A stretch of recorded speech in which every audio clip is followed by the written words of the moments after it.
Hey there, this is Katrina Sawa, the Jumpstart Your Biz Coach with jumpstartyourmarketing.com and loveyourselfsuccessful.com, my book. And I want to talk to you today on a quick business video tip about the 5 keys to a better converting sales conversation. Now, most of us as an entrepreneur, we need to have sales conversations, right? Some of you might do it on the phone. Some of you might do it in person.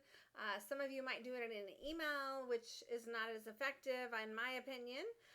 But here's 5 keys that I think I have a lot more detail. I go into this in some of my trainings, but to give you a little rough outline of how to do that conversation and make sure that it goes a little bit better than maybe it is and get a higher closing ratio. Number 1 is connect and build more rapport. A lot of times people will dive into these sales conversations and go right for the jugular, or someone will ask you, hey, what do you charge for your services? And you answer, and that's not a good thing. You want to connect and build rapport for a few minutes at least, and maybe share a little bit about your story or find out more about them. Number 2 is ask more questions, listen, and don't preach. So stop preaching about all your stuff and how good you are and everything that they're going to get. And you want to ask more questions, dive deeper, peel the onion a little bit, right? And then listen. You've got to listen to what they're telling you, what they want, so that you can turn that around to them in the conversation and give them what they are looking for.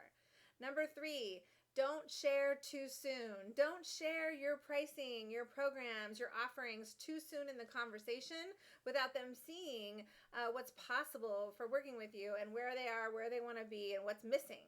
Right? They have to see what's missing first and where the gap is before you want to talk price, because they can shut you down immediately and really quickly if you tell them too early on in the conversation. The 4th key is remain indifferent. This means that you have got to, whatever you have to do to get into that conversation, if you have to meditate or have a glass of wine or something like that to get you calm and not too overly anxious for the sale and them to become a client, right? Even if you know that they're the perfect client for you and you can totally help them, you can't really push yourself on them too much. You want to remain indifferent. And so that could look like, whether it's me or somebody else, you really want to get support around this. I'm a perfect candidate to help you, but there's other people out there too. Make a really good decision though. Make sure you do your homework so you've got to remain indifferent, that it's okay if they don't work with you, but get some help, right? If you're passionate about them getting help the way you can help them, just be passionate in general. And then, all they can do is say, yeah, I want you, right? And then this key number 5 is to have an offer that maybe is a this or that, especially if you're newer to these kinds of conversations. Just offering them one thing is a grounds for a yes or no answer, right? Do you want this? Well, yes. Well, no, right? But if you offer something like this or that, like a higher price service and a lower price service, then they get to choose. Which one do you want, right? Do you want this one or that one? Then it's not a yes or no. It's one of the ones they're going to buy. Now, oftentimes they still say no to both, but at least you have a better chance of capturing them in one program, product, or service or another. Okay, hopefully this is helpful.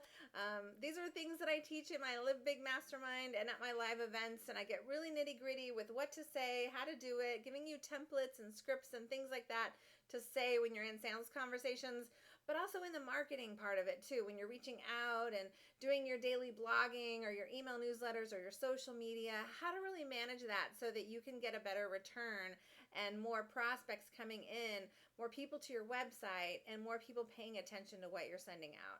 So I'd love to have a conversation with you about if or how I can help you in this regard, because if you don't learn these things and you don't really become more efficient and consistent at them, you probably won't see the kind of money that you really want to see being a business owner. And I would hate to have you go back and get another job. So let's figure out this stuff together. I am happy to help. Please come and talk to me on a complimentary call if you go to katrinasawa.com. That's katrinasawa.com /free call with Kat. /free call with Kat. And that's KAT.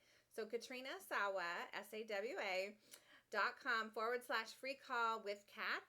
And that's a call where we can really just kind of get our hands, dirty a little bit, find out what you're doing, where you want to be, And I know it sounds like I'm talking about sales calls, so this is a sales call, but you really do get a lot of clarity out of this one call with me. A lot of people walk away with a couple ideas and things that they can do immediately, regardless of if they decide to do something with me, honestly. So, and no, it doesn't matter where you are in your business or what your budget is. I have solutions for all budgets and all types of people and industries. Seriously. So, don't think, oh, I can't afford you yet, or I'm not ready for you yet. Trust me, you want to talk to me sooner than later. I've saved people thousands of dollars and hours and months of time by telling them something in this one call. So I would love to talk with you this month or soon. Get on the website and sign up and fill out the questions at katrinasawa.com/free call with Kat. I don't do this type of a call very often, this kind of an offer. So take advantage of it, and I'll talk to you soon.